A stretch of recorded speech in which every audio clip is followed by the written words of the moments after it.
Hello, everyone. I'm Susan Kim. And I'm Bridget Shanahan. Milwaukee Mayor Tom Barrett is trying to rally last-minute support for the downtown streetcar project. The Milwaukee Common Council is set to vote next week on that streetcar project. Mayor Barrett spoke during a public forum last night at the Milwaukee Theater. He says the downtown route would just be a starter line. He eventually wants it to reach much of the city.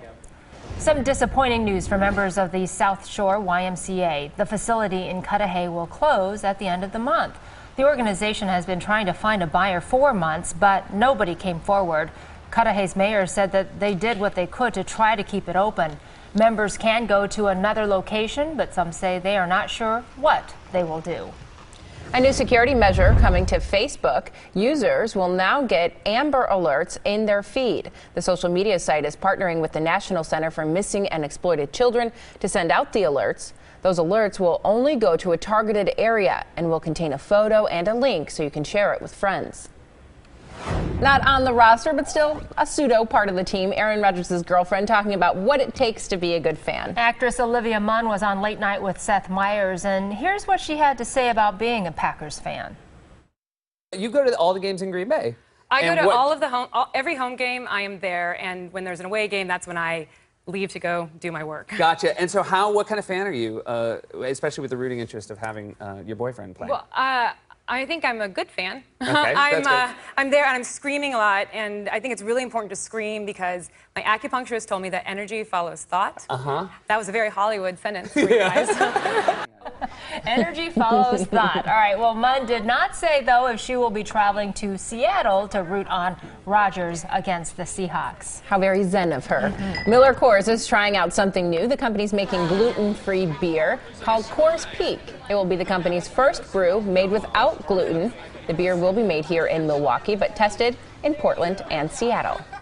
It's now time to check in with Brian Goddard with the forecast. Hey, Brian. Hey, you guys. We had 4 degrees this morning for a low temperature. Colder than yesterday because we had clearing overnight, but now the clouds are moving back in and we're seeing some snow flurries as well. 6 degrees in Rhinelander this morning, 14 in Eau Claire, and this is a huge warm-up from yesterday morning when they were 20 to 25 below, so a 24-hour temperature change of almost 40 degrees up in the northwestern part of the state. We are about 10 degrees colder, as I mentioned, because we had that clear sky. Yesterday's flurries ended up being a couple of inches of snow for a couple of communities. It just would not stop. Greendale, 2 inches. We're seeing 1.3 also in Pewaukee. Grafton and Cedarburg, 1 inch. Milwaukee, just under an inch. And Burlington had a ½ inch. As I mentioned, it cleared out overnight, but now with the sunrise, clouds are back. And with that, some scattered flurries and maybe an isolated light snow shower. Accumulation-wise today would be just a dusting on your driveways and sidewalks. Your high today, 22. You will see a little bit of sunshine. The wind will be light, but it's still going to be cool.